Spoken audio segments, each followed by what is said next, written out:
Welcome to the Russ Joy Show. I'm Russ Joy. Figure that out because you're smart. It's also the name of the show. Happy Friday. The Flyers won back-to-back games. Don't look now. Your team, your town, your Philadelphia Flyers. They're getting close to a playoff run. Just like we all hoped they would. Back-to-back wins. A confounding team. I tweeted that out last night, and I had somebody say to me, I didn't know what confounding meant, but now I know. I'll tell you what, it's also fitting. You can see this probably on the stream here. I found this. This was like a thing that the Flyers gave to the media a few years ago, the Anytime Anywhere. I think this is actually a wine tumbler. It has coffee in it. Some of you may remember this. But I think 4 months ago, maybe longer, I was like, I'm going to do a 72-hour fast. And I thought about it. And I think I got to about 36 hours. Maybe it was about 40 hours. And I bailed. I don't remember why I bailed, but I did. And so I just got back. I was in New York all week, which is why we didn't do a Wednesday show. And I stopped at Talercio's on the way to radio, right? So I went from New York, worked out of the office, and I came down to Talercio's, which if you haven't found it yet, they're New York fans, which is unfortunate, but incredible food, massive subs. If you are somebody who finds food content to watch on TikTok or Instagram or whatever, you've probably seen it. So I stopped there and I got a sub. I ate half of it. And then I went down and I did Snow the Goalie Radio with Bill Meltzer, which I actually have to put into the podcast feed over on Snow the Goalie. No big deal. I maybe fell behind on my duties there having to do that. I got to make a note to myself to do that later. Anyway, that doesn't matter. Well, it does, but it doesn't. So that happened. And then when I got home, I said to my wife, I didn't eat a ton while I was in New York because you're just constantly going. And there were some client events and they were great. And I ate a little bit there. And then I said to my wife, I was like, I think I got a 72-hour fast in me. So I ate the second half of the Talercio sub late last night. I ate a 3-pack of Tasty Cakes that I had bought for my way up to New York. And I have decided that I am actively going to work on a 72-hour fast. Now, as of right now, we are 14 hours into the 72-hour fast. 14 hours. Some people can't make it 14 hours. Hashtag proud. So 14 hours into 72. I got 58 to go. I don't know if I'm going to do it, but we'll find out. I'm going to try really, really hard to get all the way where I need to be. So everybody can just keep me in your thoughts here as we actually don't think about me. But do me a favor. Send good juju my way. I'm going to see if I can make it 72 hours. I think it'd be fun. So I'm doing black coffee. I have electrolyte packets or something. They apparently don't break a fast. So I figure if I do a coffee in the morning, an electrolyte packet in the middle of the day, maybe even the evening, and then either a coffee again at night or a tea, I think I should be okay. I don't know if I'm going to make it, but I'm going to try. The real issue is going to be Saturday night. Saturday night's the Flyers game. It's hard to say no to hot dogs. They're free. How do you say no to free hot dogs in a press box? How do you say no to candy? That's the other thing, too. I gotta give the Flyers credit here, right? If you go down there and you don't want to buy the media meal, which I haven't bought since pre-COVID, you can eat hot dogs, aka tubular meats. You can get soft pretzels. They got the Philly soft pretzels up there. They've got candy. It's typically M&M's, Reese's Pieces, and then usually a gummy candy of some sort. I don't remember what the last one was. They haven't done Swedish Fish in a long time, which makes me sad. They have popcorn. You've got coffee, not good at all. Soda, Smart Water, and then they bring out cookies during the second period. And I'm always grateful for the cookies. I've probably gone through more nights at Flyers games where I've eaten an additional 1,000 calories beyond what I need to. So the real struggle is going to be Saturday night. I think I can get through a Friday of Lent without eating. I'm pretty sure I can get through a good chunk of tomorrow without eating. The real key is going to be Saturday night. So let me think. All right, if I started this on Thursday night, Friday night, Saturday night, Sunday night, I would have to make it to Sunday night. If I can make it to Sunday night, then I can start eating it on Monday. Monday morning would be salmon and broccoli, which I started doing after the trip to Barcelona earlier this year. Which, by the way, is a hell of a breakfast. People think I'm nuts, but it's a great breakfast. Okay. Wow, a lot of comments coming in about the fast. Okay, here we go. Andrew Fawcett says, Tony Escargot needs to send cannolis now. If Tony Escargot sends those cannoli, which he has sent me twice. I think I got 2 orders of cannoli, right? I think it was 2. They'd have to go to somebody else in the house. They would. The hardest thing, too, is I bought like 14 bagels in New York. I went to 2 bagel spots because the kids have their respective favorite bagels. And there's some places that I have to stop if I'm in Manhattan. So I toasted up some bagels this morning. And did I want one? I did. Did I eat one? I did not. All right, we're going to go over to the comments here really quickly, and then we're going to get into today's show. I have no idea how long today's show is going to go, but we'll rock and roll. Ford is here. First comment in. I said on the On Pattison show, you didn't say it. Did they have you on as a guest, Ford? Okay. Ford commented on the stream for On Pattison with Cooney and Missinelli.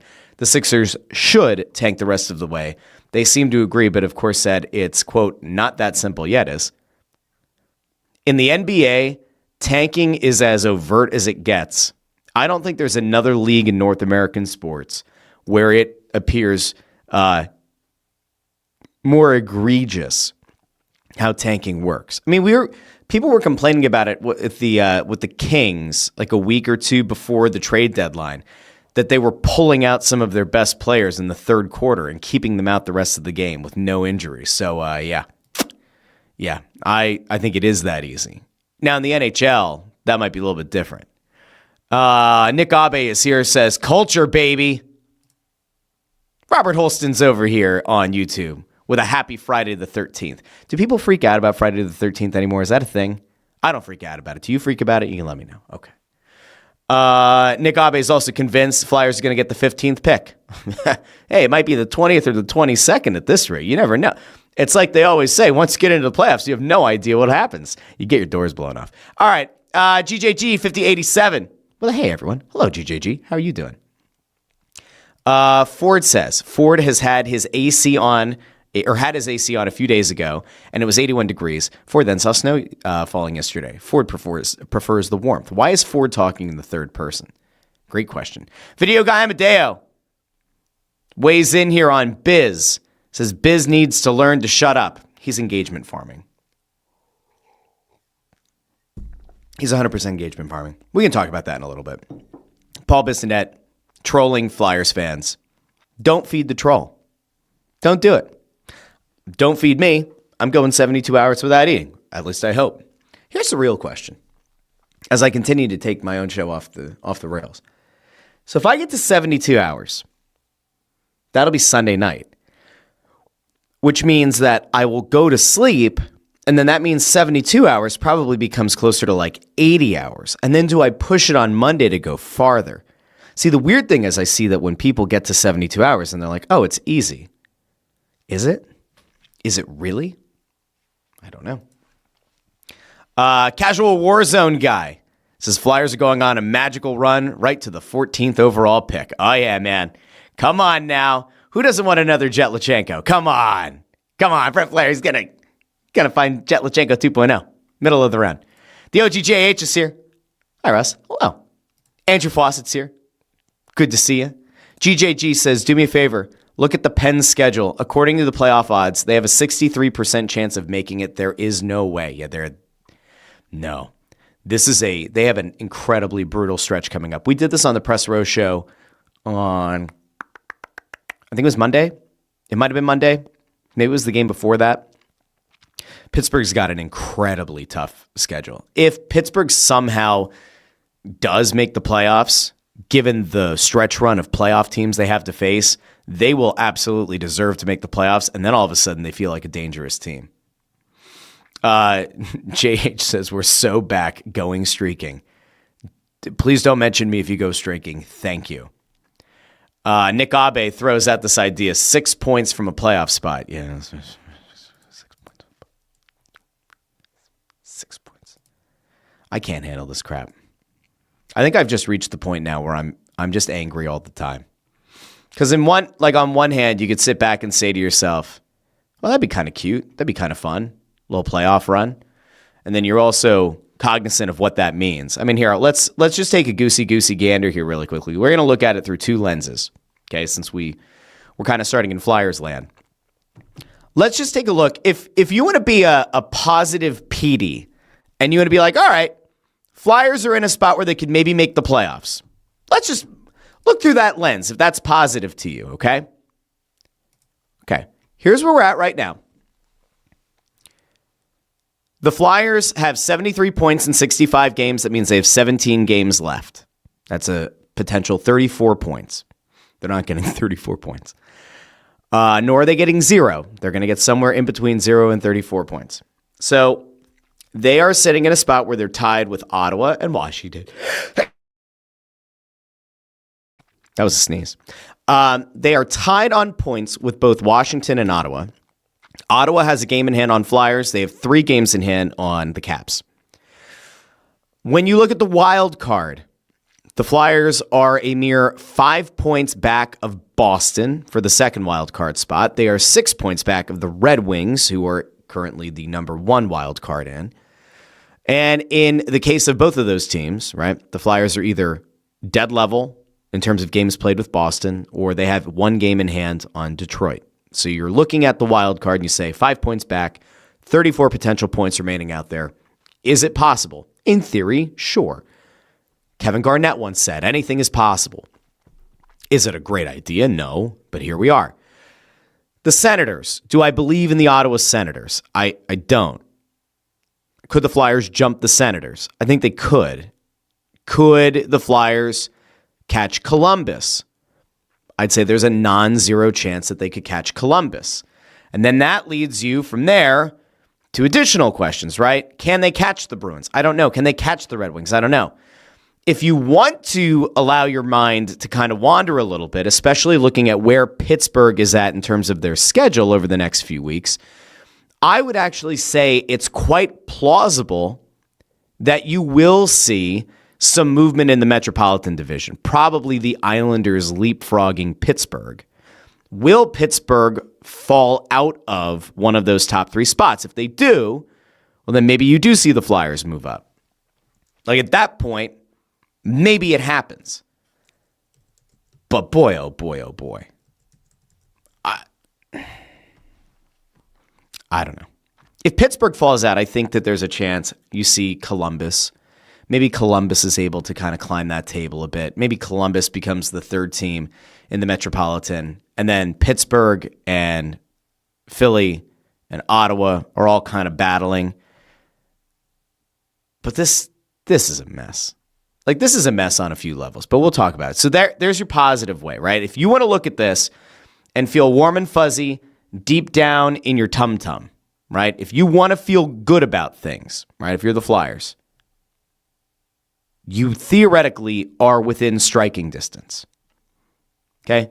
A mere 5 points. One of the things that has kind of been held out there is the Flyers have so many teams to leapfrog over if they're going to try to make the postseason. And if you look at that, again, I don't think Ottawa is a very great, talented team. I don't think Columbus is particularly awesome.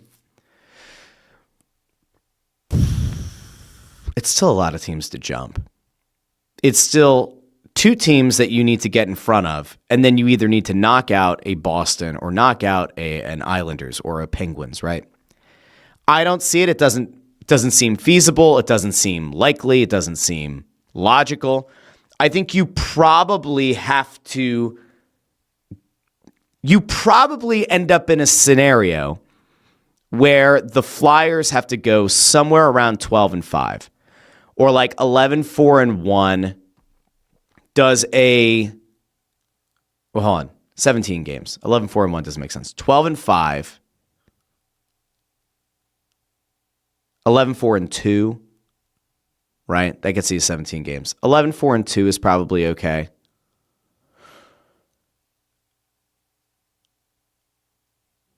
Yeah.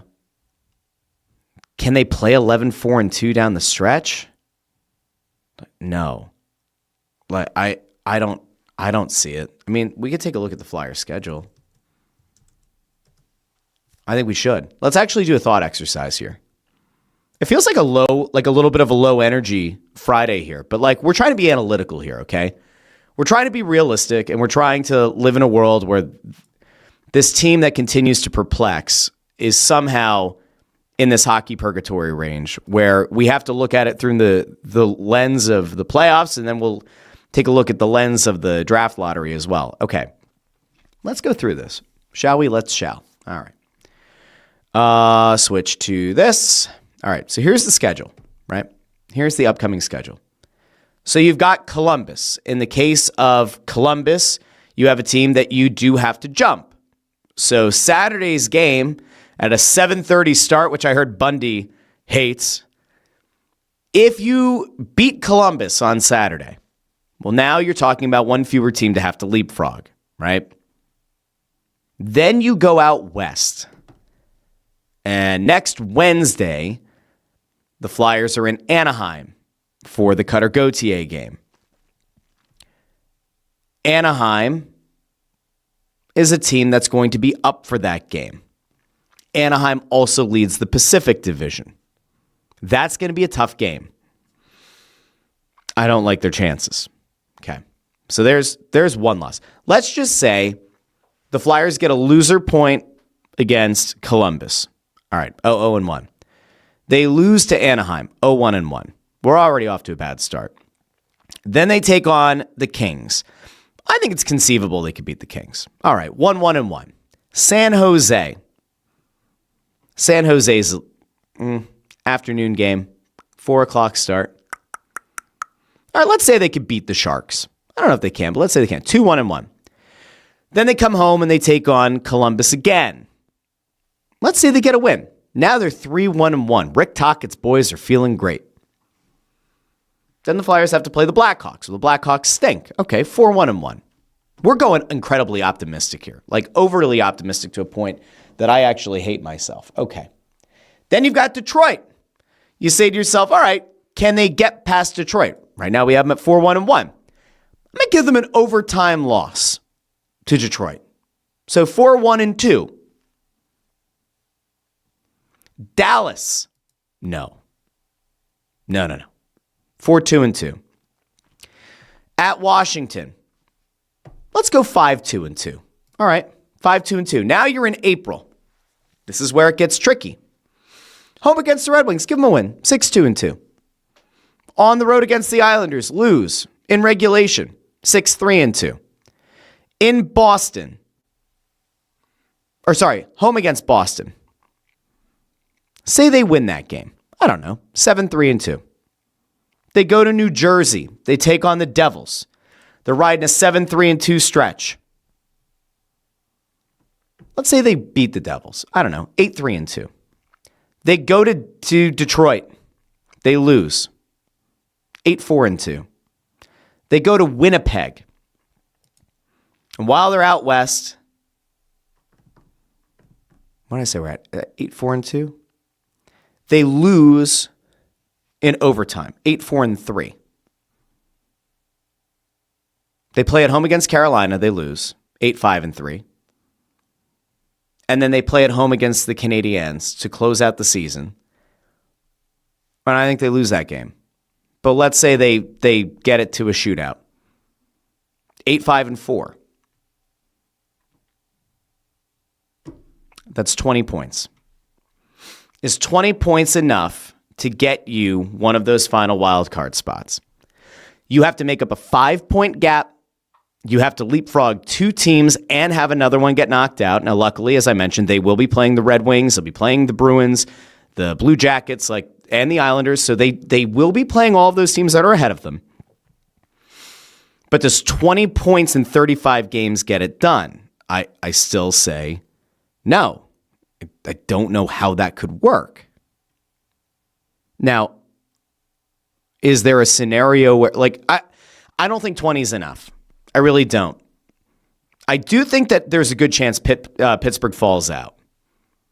But 20 points, and by the way, I'm throwing out these ideas, right, of, And I live with the matchups or live with the results by matchup as much as I want. I don't really care.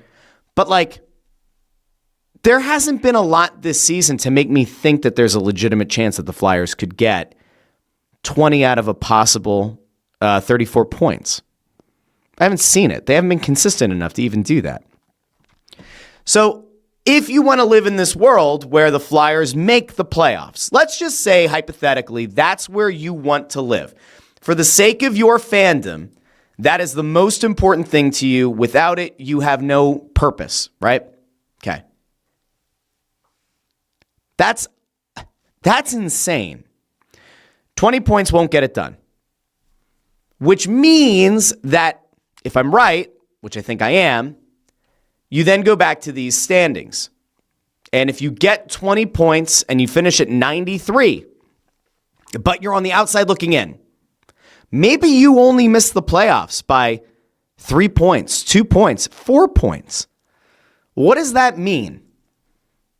Yes, friends, that means hockey purgatory. But what does that mean holistically? Okay, let's take a look now through the other lens. The other lens is the lottery, right? This is where people who ultimately think this team needs more elite talent, which it does. There is no free agent class. There is not. This is where you then have to look. Okay, so here's where the Flyers are at right now. 14th best odds of getting the number 1 overall pick. Except you can't get the number 1 overall pick at 14. You can only jump up 10 spots. And as we talked about previously, that means in order for you to even qualify, you have to get here to where LA is at. All right? You have to get here. Sorry, you have to get to where where Seattle's at. 3% chance. Right? And as I've said how many times? I've said many times now. It's really not even so much about trying to get that number 1 overall pick. It's about you trying to get into a spot where if you get jumped twice, you're not picking down around 13, 14, 15. You want to be somewhere up here where if you do get bumped down from, say, number 6, you pick at number 8. And people can make the argument that the difference between pick number 8 and pick number 12 might not be that different. Depending on the draft, pick number 8 to pick number 17 might not be that different. I would still much rather, if I trust my scouts and if I trust the people that I've hired to evaluate the talent, I'd rather give them as many options at number 8 rather than be left with whoever might be on my board at number 17. Okay. So if the Flyers were to do what I just said, if they were to somehow get 20 points out of 34, still miss the playoffs, I want you to just take a look at this pack of teams, right? So you miss the playoffs. Do I think you're going to be able to make much motion here? Well, no. If you're on the outside looking in at the playoffs, then that means you're somewhere around here, kind of where they're at right now. You have no shot of moving up to the number 1 overall pick. It is essentially you are going to pick in hockey purgatory. This is why there's so much frustration, right? Because even if you want to live in the fan world of saying, I want to watch my team win games, I want them to win as many games as possible, 20 points in 34 games doesn't get it done. And it also essentially solidifies your position at picking somewhere around 14 or 15. Is that helpful? Who does that help? Right? Like if you want to play out the hockey guy mentality. Well, players go out to win every game there, and you can't tell players to go out and lose. Yeah, I get it. If you want to be one of those people, right, and you want to be the people who go out and cheer for the team to win, are the Flyers in a better position if they get 20 of 34 points, they finish outside of the playoffs, and they pick number 14 or 15? Has there been anything from a scouting perspective, from a draft perspective with Brett Flair that makes you say they're going to find a bona fide stud at 14 or 15? The answer is no. The only time since Brett Flair has been here, right? The only time this team has managed to take guys that are viewed as having legitimately significantly high upside. Cutter Gauthier at number 5 in 2022. Matvei Michkov, who fell to the Flyers because of geopolitical reasons at number 7. And then Porter Martone, who I think you could make an argument. Did Porter Martone really fall to the Flyers? There were other centers on the board that some might have been interested in, but he also fell to you. But if you think about it, where were you in that draft? What was your positioning? It's not very complicated, right? When you're in a high enough position to take a guy like Martone at number 6, typically you're going to hit, or you hope so. You don't want to be Columbus, who took David Jiricek, a pick after Cutter Gauthier, and now he's been traded twice, and now he ends up landing on the Flyers anyway. Therein lies your problem. With Flair here, they have only really found those big success stories in the first round when they're picking in that top 7 range. Well, if they get 20 points in the next 34 games, they're not picking in the top 7. They'll be in that 14 to 15 range, which is where you found Chetlachenko following the bullshit fake playoff run. Now, I like Jack Nesbitt. I liked Roger McQueen more. I gave Danny the props. If you're going to go, big balls move and try to move up in the first round, good on you. He did. We'll see if Nesbitt becomes anything. I still hold out hope that Nesbitt's going to be a good player. Not a 1C. Could he be a 2C with size? Could he be a 3C? I don't know. I have no clue. All right, I'm going to go back out to the comments. I just wanted to make sure that we're looking at this thing in as fair of a way as we can. Some people like to brand me as being like Mr. Negative because I think that this is an exercise in futility. It is. This is dumb. Where the Flyers are at right now and the conversation that we just had, where I went best case scenario, they get 20 points if you're one of the playoff people. This is a bullshit place to be in. This is the kind of place that this franchise has found itself in and year out. I continue to wonder why. I continue to ask why. And when you get the national people who say, can't really tell what the plan is, that's why. This has been the same place every single year for the last decade, virtually, right? Can they make a run? Can they get enough points? Oh, they just missed. Middle of the round. Okay. Going to go out to the comments. Ford calls it purgatory. He's correct. GJG says, my prediction, Flyers finish with a better point total than the Pens. They might. Vacant Alleyways over on YouTube says, they get killed by the Rangers and squeak out a win against the Wild. Make it make sense. It doesn't. That's the problem. I can't make heads or tails of it. None of it makes sense. K-Dub says, show me that 14th pick, baby. Frankly amazing, 6754. With a frankly amazing take here. I think this is good for their young players. I believe this is good development for the young core. You're certainly entitled to that opinion. Is winning better for young guys in the league? Yes. Is it better for young players like an Alex Bump, a Denver Barkey, a Matvei Michkov? Is it better for those guys to experience winning? Yes. Why? Because winning covers up a lot of issues. Winning, in a sense, kind of cures all. If you find yourself in the win column after a game, the mood in the room is better. Your teammates are getting along better. The coaches are maybe in a better mood. It's a better overall atmosphere to develop and grow in. And yet at the same time, you remove the human element for a second and you just look at how do you get better as an organization. It may help some of those younger guys in the locker room. It doesn't help the team. Now, at the same time, being a squad that goes out and barely ever wins, well, that's not good for development. And you could make a case that it can be super detrimental to younger players. If you spend multiple years, or 3 straight years, or 4 out of 5 years, kind of scraping the bottom of the league, right? Then it's different. Then I think you can make a case, while you might be able to acquire some elite or quasi-elite talent in the draft, you've probably damaged a lot of those younger guys along the way. Let's see. Greg Bondarenko's here. Hello, Greg. Jimmy Pine, 518, predicts another 3C with the 14th overall pick. Potentially. Fawcett calling this a manly tumbler. Thank you. Thank you, Andrew. Thank you. Philly Sports Experts 1949. The Flyers are pathetic. Another 15th overall pick. Yeah, there's a good chance. Pretty good chance. Tony Louie. 16th pick, here we come. Maybe we can get Herman Rupsov's brother or Jet Lachenko's cousin. Does Jay O'Brien have any siblings? Hashtag hockey purgatory. A lot of pain. A lot of pain. A lot of pain.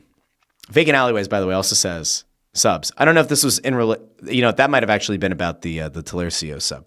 But if you are wondering about the subscriptions here to the Russ Joy Show, I'll tell you, it continues to get better. 2,227 as of recording right now. If you haven't subscribed already, like the video, share the video, subscribe, ring the bell to get notified whenever we go live with an episode. I'm starting to think the 3,000, not tomorrow, not next week. That could be off in the horizon. Who knows? It's up to you. If you spread the word about the show, you're helping a guy out. Many blessings. Okay. Let's see. Let's see. Ford is familiar with Talercio's, correct. It's a great place. Great place. They treated our kids well when we took them up there for the first time.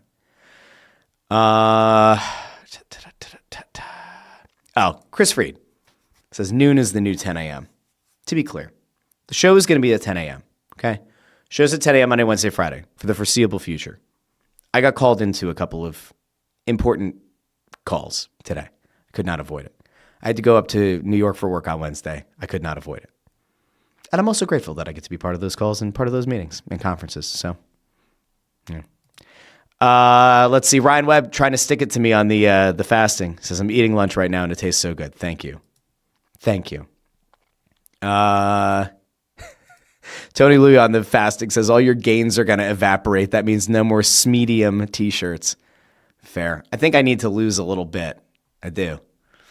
Bondarenko's right. If I recall last time you tried the 72-hour fast, you ate Chick-fil-A as your last meal before the fast. Not proper nutrition and protein. I ate a Talercio's. I had the Caesar's Palace. It's a chicken parm and Caesar salad with croutons on a seeded roll. Fantastic. All right. I'm getting hungry though. This is a problem. Now I'm getting hungry thinking about it. So, yeah, not great. Leave the Russ, take the cannoli. All right. I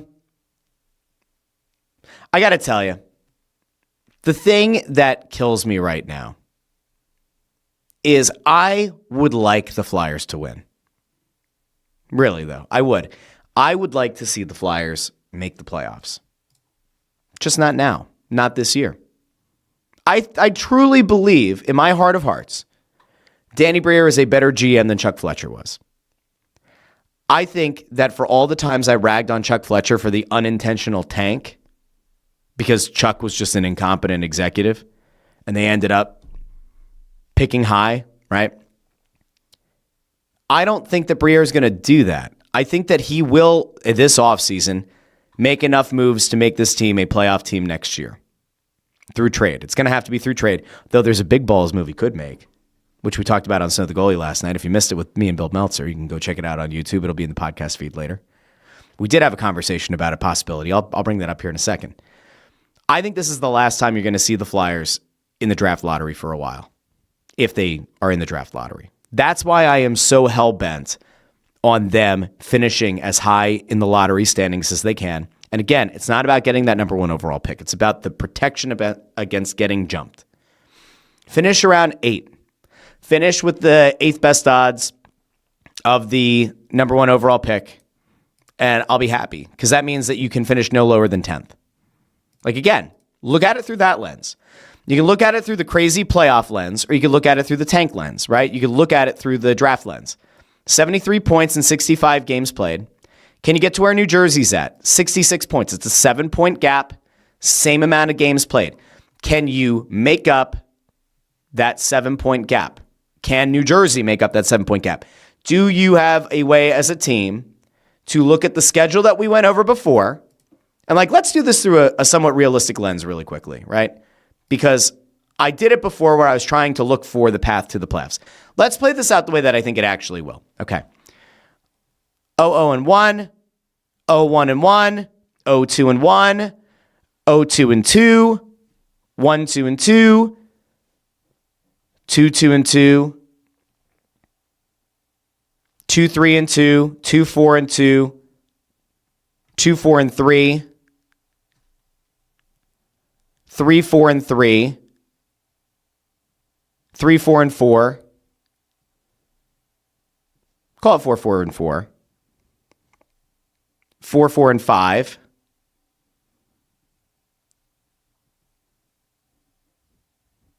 Did I say 4-4 and 5? So 4-5 and 5. 4-6 and 5. 4-7 and 5. 5-7 and 5. Let me make it a little bit prettier. 6-6 and 5. 6-6 and 5. 12 points. Plus 5 on the end. 17. It's even not that far away, right? I tried to find the positive way. We only got to 20. I did it the other way, and I got us to 17. And that's trying to look at it through a somewhat realistic but kind of skewing negative lens. It's a difference of 3 points, which again means they're not going to end up in the playoffs, and they're not going to end up, because at that point, 17 points, what does 17 points mean relative to the other teams in the draft lottery? Right? 17 points gets you to 90. Is Seattle going to touch 90? No. Is Los Angeles going to touch 90? No. Nashville going to touch 90? No.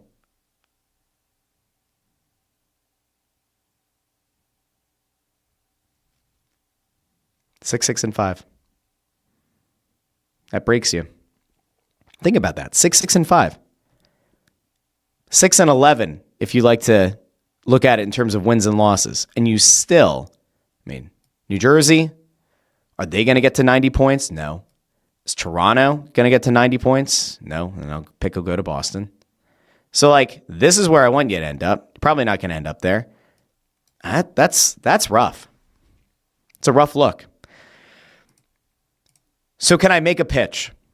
Can I make a pitch really quickly? The Flyers might actually be better. They might actually have a better chance of making the playoffs. Can I pitch you on the idea that now, having taken a look at both paths, the Flyers should try to make the playoffs? They should. If we look at, okay, how do I make this in a cogent way? This is difficult. Okay. I think I got it. This is not good. Okay. So I had them trying to get to 20 points before. So that was 8, 5, and 2. Okay. So 17 games remaining in this Flyers season. If you look at their schedule with an optimistic perspective, and they somehow go 18, 5, and 4, and they end up with 20 points out of the remaining 34, I still think they miss the playoffs. They missed the playoffs with 93 points. They probably missed by 3 or so points. In a more realistic scenario, they go 6, 6, and 5, and they end up finishing with 21 points. Or they go 6, 5, and 6. 6, 5, and 6. And they end up with 18 points. Whatever it is, right? They still are so far ahead of teams like New Jersey, Nashville, the Toronto pick that'll convey to Boston, Los Angeles, Nashville. They don't have a way to jump those teams down in terms of trying to get a better percentage in that lottery, or getting lottery protection, where if you get jumped twice, it doesn't knock you out of the top 10. They're so far away from being able to do that. To me, it doesn't. These last 17 games don't really matter. They don't change much. They don't. So here's the question. If you're looking at it like this, if you look at it through the lens of 20 points being the best case scenario, 16 points or so being the more realistic scenario, and either way, you're going to finish at 14th or 15th in the draft lottery. Is it better for the Flyers to just win the extra couple of games and have a couple more moments where these young guys, your Denver Barkeys of the world, your Alex Bump, Matvei Michkov, and that young nucleus, and I would expect at some point David Jiricek will be here. Depending on how the playoffs go in college, Porter Martone likely will be here for a stretch at the end of the season. Is it better for the team and better for those young guys and better for their development to find some success and end the season on a positive note and get 8 wins instead of 6? Yeah, on a human level, it probably is. But man, that's the crazy thing. The way that I see this playing out, it doesn't really matter if you look at it through the playoff positivity lens or you look at it through the realistic trying to get into the lottery lens. They are going to finish somewhere under 500 in terms of wins versus combined regulation, overtime, and shootout losses. They're going to finish under 500, and they're still not going to be able to make a lot of movement. That's crazy. It is legitimately insane.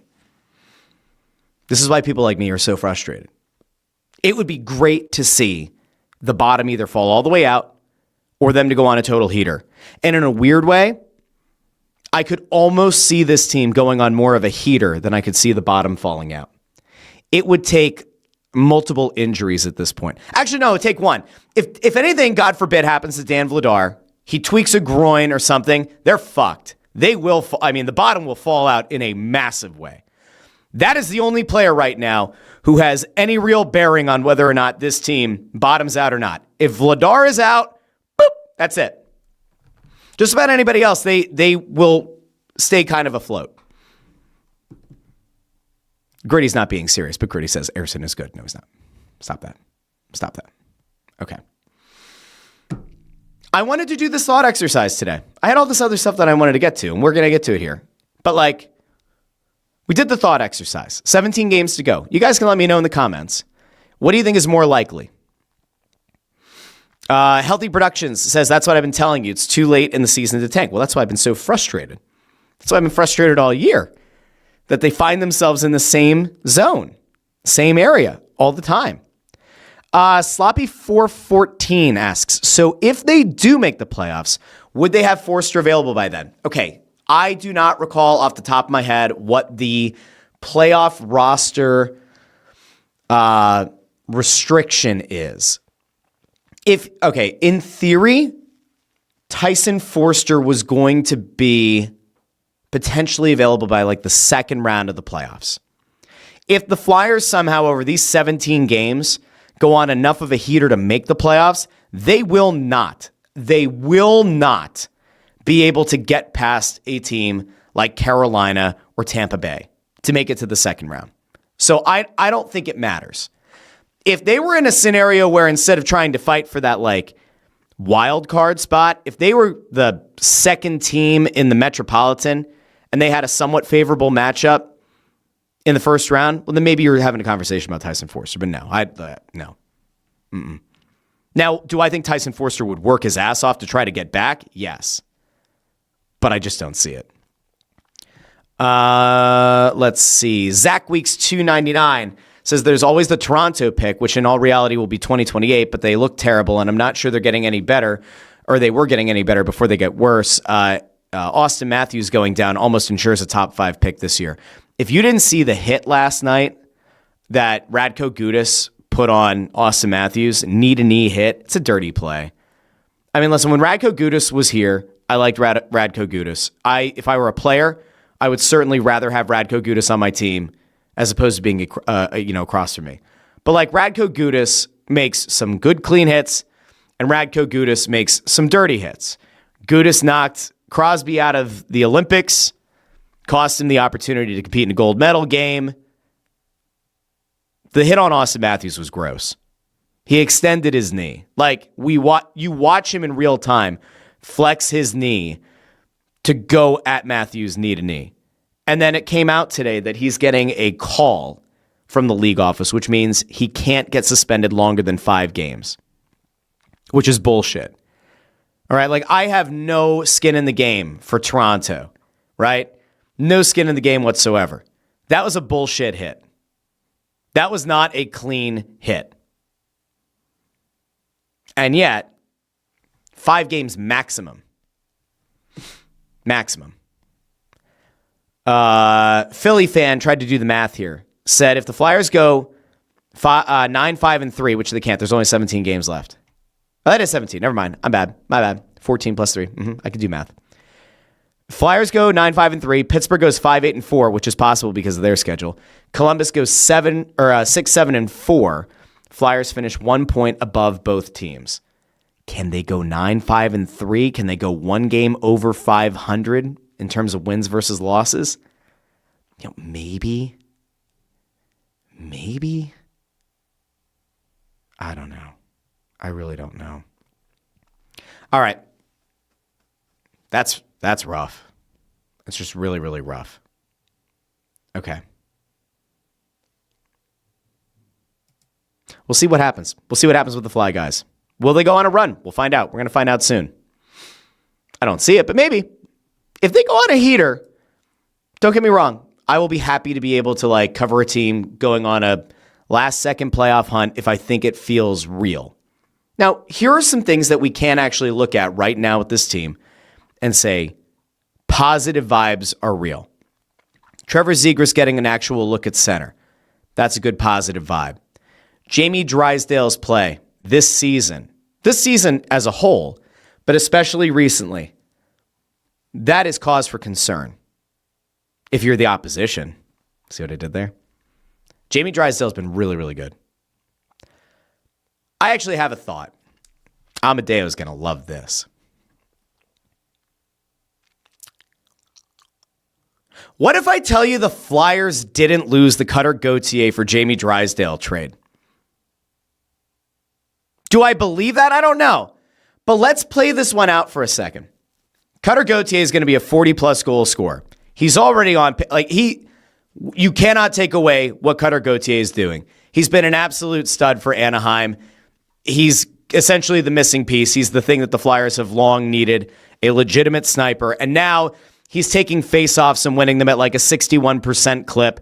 And there are some conversations going on about, will Quenneville look to make Cutter Gauthier a center, if not this year, then next year? Could it happen? Indeed, it could.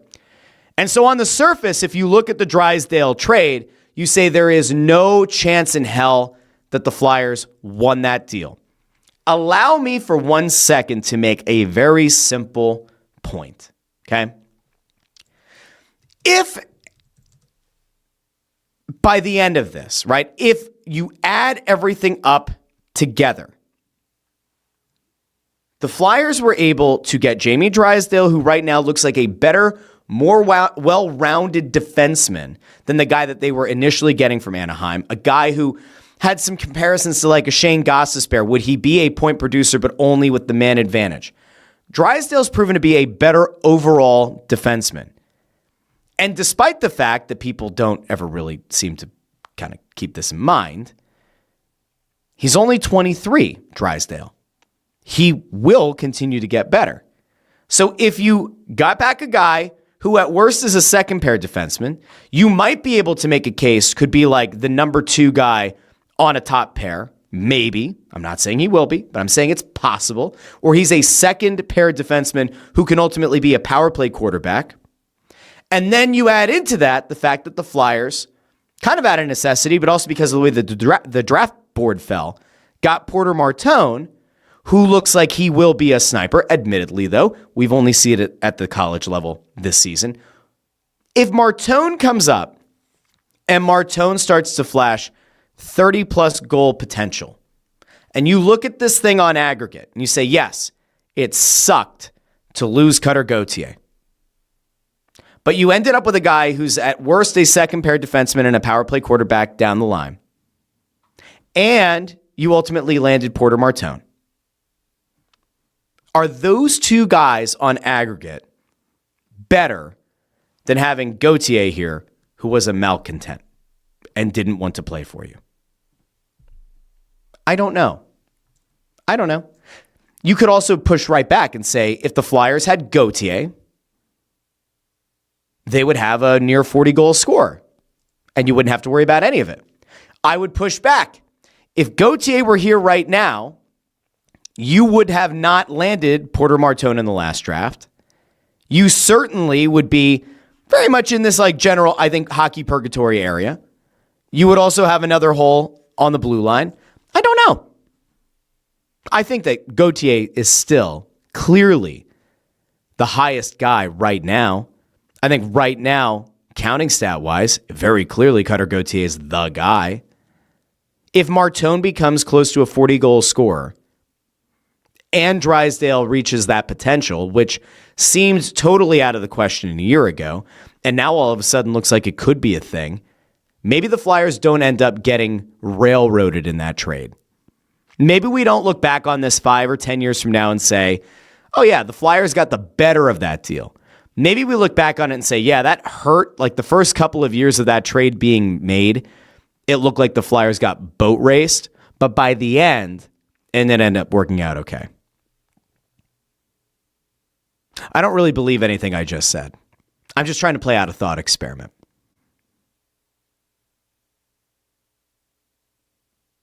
What if Porter Martone becomes a better goal scorer than Cutter Gauthier? Does that change things? If Gauthier maxes out at like a 37 goal score consistently, and Martone comes up and he's a 40-plus goal scorer, does that change things? Because if Gautier's here, you don't get Martone. Yeah.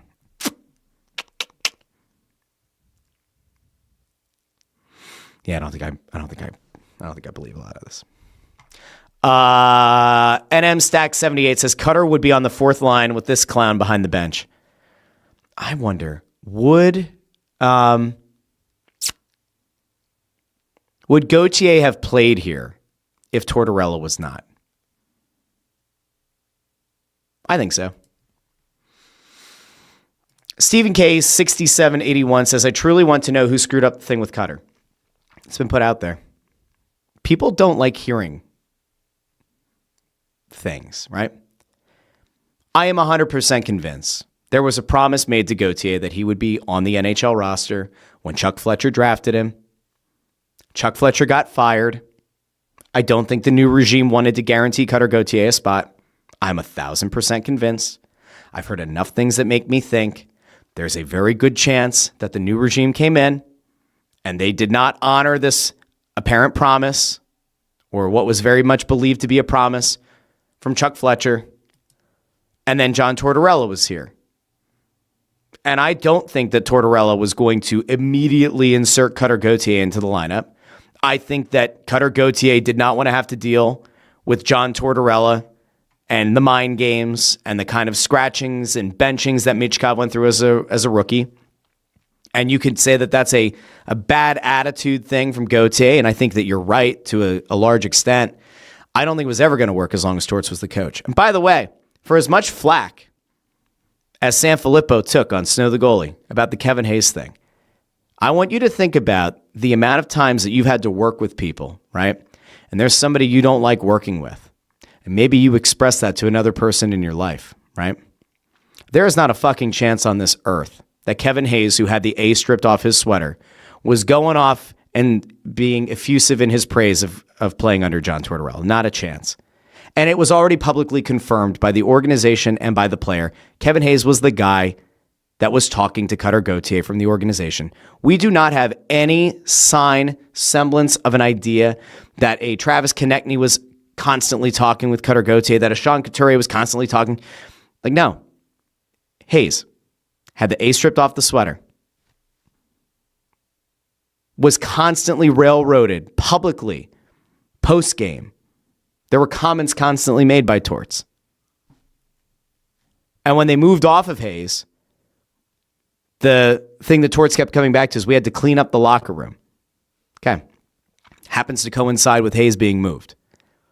So if you're going to talk shit, if you're going to have an issue, if you're going to vent to somebody, I would say it's higher than a 0% chance that Hayes maybe intimated It's not great. It's not great playing for Torts. I don't know if you want to deal with it.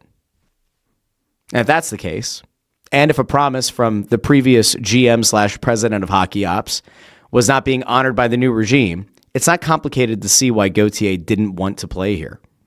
I don't think this is that I don't think this is that difficult. But I think people just like the idea of being mad about whatever. I'm 1,000% convinced that that's what happened. No one has been able to privately give me any kind of information or evidence to the contrary. I am 1,000% convinced that that is what happened. And by the way, I've brought this up a bunch of times. You can use this as fodder if you want to, if you're a Flyers fan. For all the people who clowned Sanfilippo about the report, I know who the info was from. And if that person lied about that, that would spell some real big issues, just in general. And I'll take it one step further. Partnership with the Flyers. Report came out on the show. Partnered with the team in the fucking balcony of the arena. If the Flyers were convinced that Sanfilippo pulled information out of his ass, you know what would have had to happen? Someone would have probably requested a retraction. Do you know what never came down? A retraction. I'm just saying. Do the math. And then let me know what you think. Okay.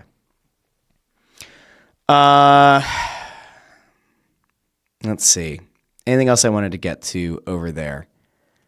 Zach Weeks is right, though. I think people are more pissed with Cutter that he goes to the Flyers Legends.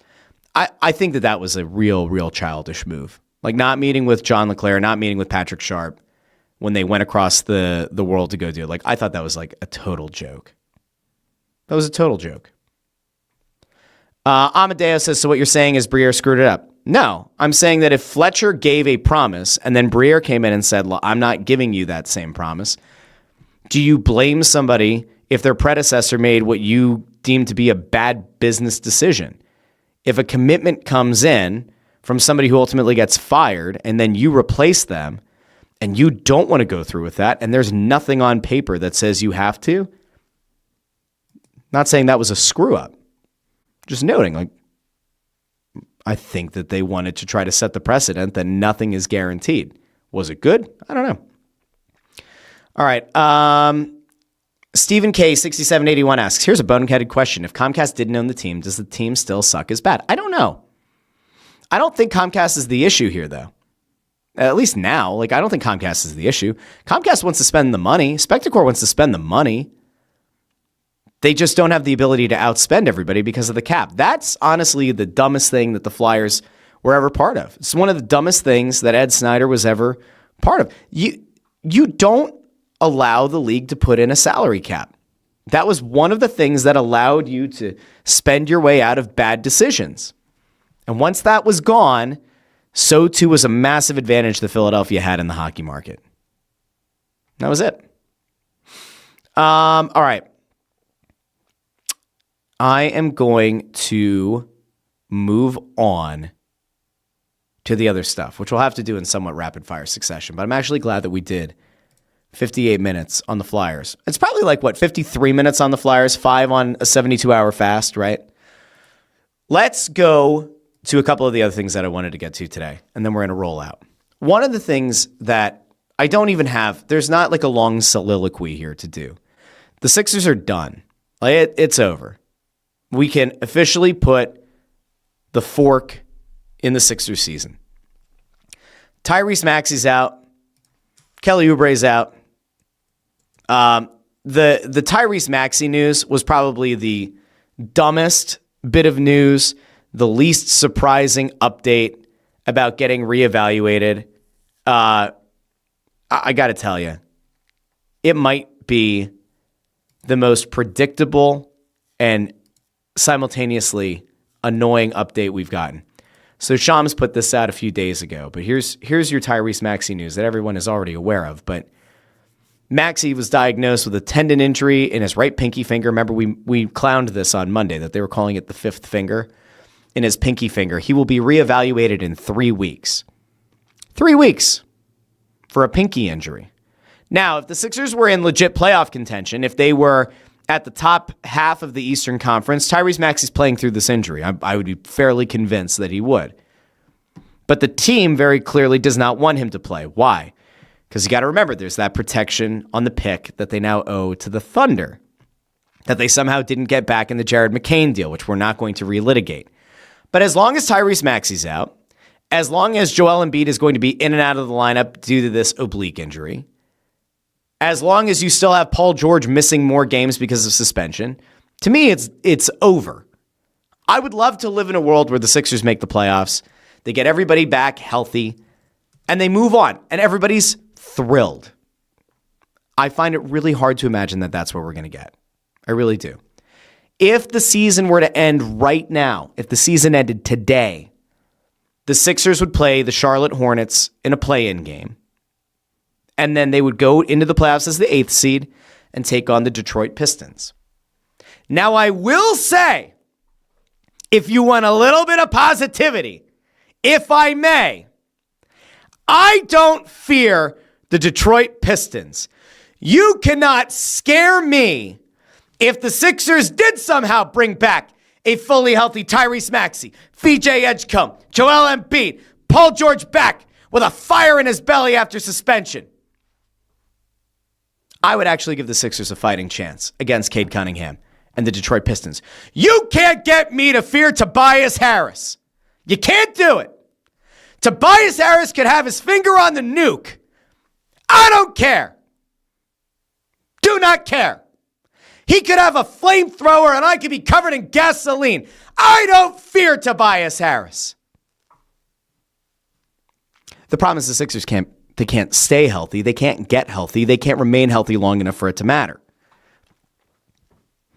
It's incredibly frustrating. Now, if you have to look at it right now, again, playoff picture, they would have to be in the play-in. They'd take on Detroit. That's rough. Okay? That's tough. I would much rather play Detroit than Boston. Right now, Boston's the number 2 seed, and they just got back Jason Tatum. I would not want to play Boston. Detroit, I think there's an exploitable matchup. If the Sixers somehow, through divine intervention, could get the 6th seed and play the Knicks, I think the Sixers actually could match up pretty well against the Knicks. Because I think Karl Anthony Towns is soft as baby shit. I'm not saying they would win a first-round series. The only team I would actively fear in that top 3 is Boston, without a doubt. Do you fear Cleveland, the number 4 seed with James Harden? All-time playoff performer, James Harden. No. This is why it's so frustrating, too. This Eastern Conference, I would, if I were going to place a bet right now, it would be on Boston to come out of the conference. I honestly think that Boston right now is in a position where they should probably win this conference. It is a woeful group of teams. We're not that far removed from a lot of questions, a lot of active questions around Orlando and whether or not Orlando was the most disappointing team. Atlanta's been a very disappointing team. But I think people were expecting Orlando to take the next step, and they didn't.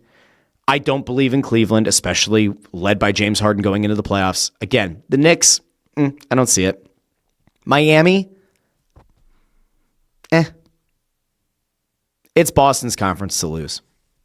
All right, so there we are. Unfortunately, I kind of think this is probably it for the Sixers. I don't see it. I really don't. All right, I have good news. If you want good news, of course you want good news. We all want good news. If you're an Eagles fan, there is a little bit of positivity. Now, this came up earlier in the week, and I totally missed it, so this is my fault. You remember how Cam Jurgens went down to Medellin? He was down in Colombia. He got stem cell treatment. They did the spinning of his blood, right? They oxygenated his blood, all that lovely stuff. I think that when Cam Jurgens went down there, I said, it'd be great to hear that Landon Dickerson did something similar, right? If Landon Dickerson went and got all kinds of quasi-experimental treatment, that would probably be a good thing for him, be a good thing for the Eagles because you need Landon Dickerson to be healthy. Well, he was on Instagram earlier this week. And take a goosey gander at what Landon Dickerson put onto Instagram. I think this was on an Instagram story. Apparently, he also went to Medellin recently. As you can see, it says Health Reset Week. They have BioAccelerator tagged on the post right here. And if you go back to Cam Jurgens had the message Go Birds with his signature. And it was BioAccelerator down in Medellin.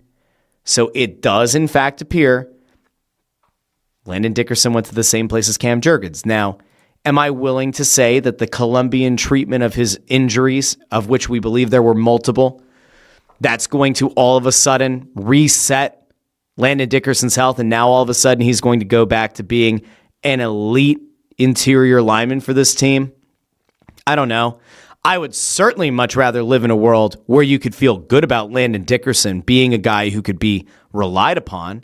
And if Dickerson and Jurgens are both back and healthy, or certainly closer to healthier than they were at any point last season, well, then I like the Eagles' chances of rebounding next year. And that, by the way, that doesn't even include whatever happens with A.J. Brown. Because the rumor came out earlier today, or last night, Diana Rossini out there she's got a giant spoon. Did you know that? Diana Rossini, she's got a big old spoon. She likes to stir some shiznit.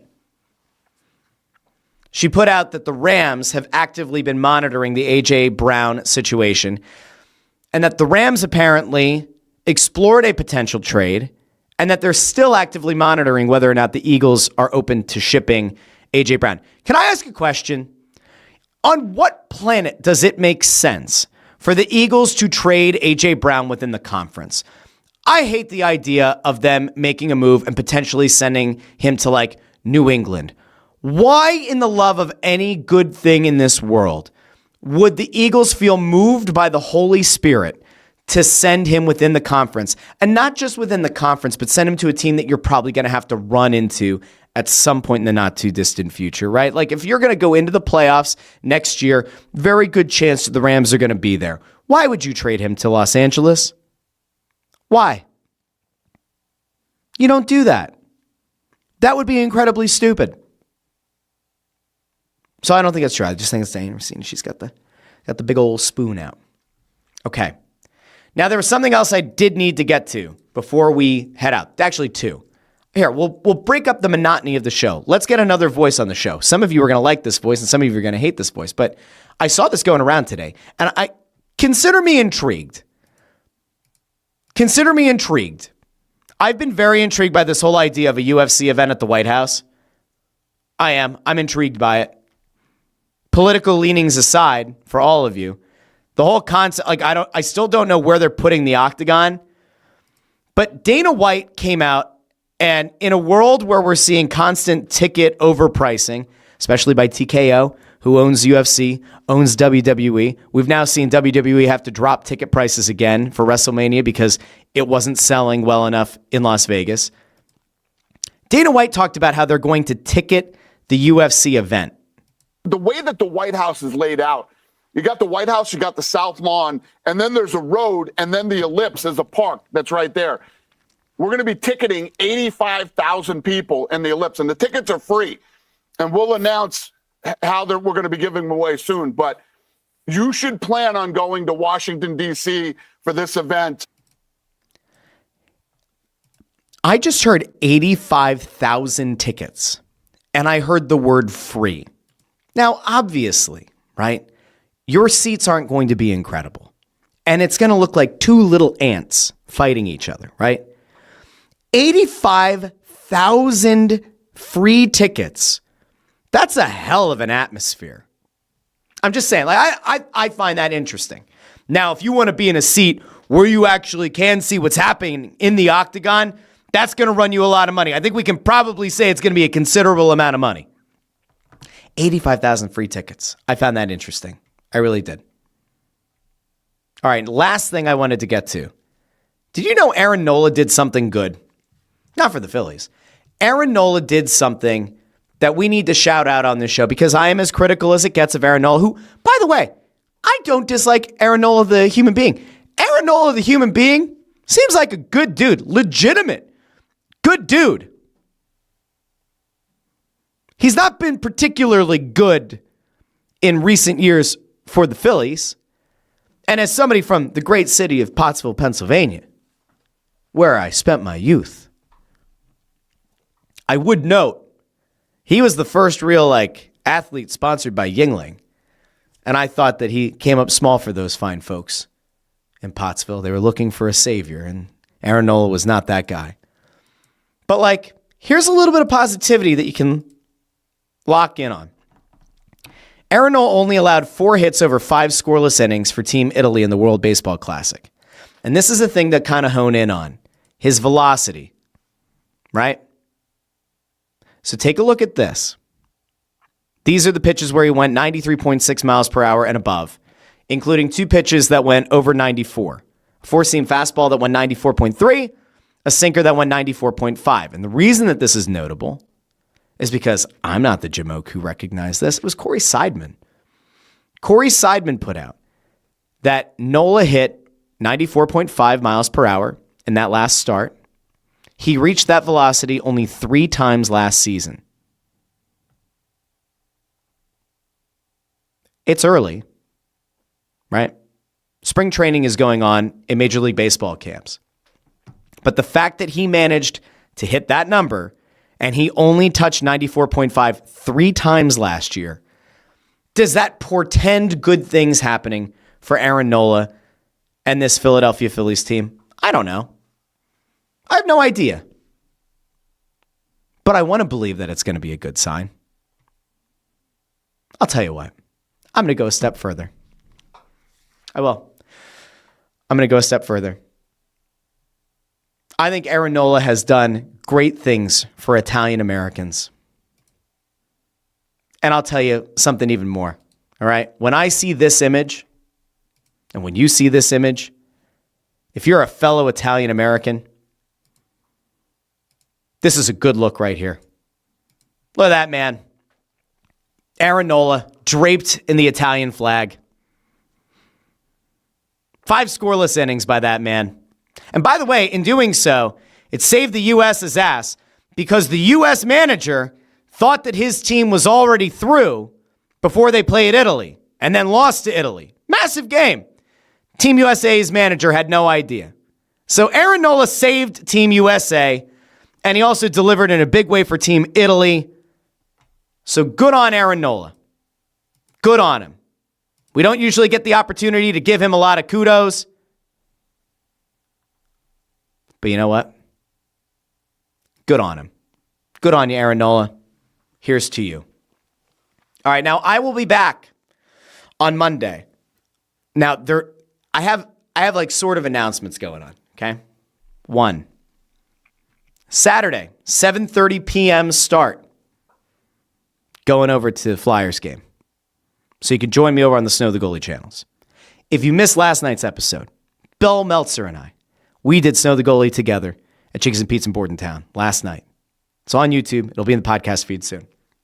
Monday, I'm back here doing the Russ Joy Show, which you know because you're smart. It's also the name of the show. But I have been told, I have been asked, and I have accepted for the first time, unless something changes. I have been asked for the first time. I'll be on TV. That's right. I'll be on TV.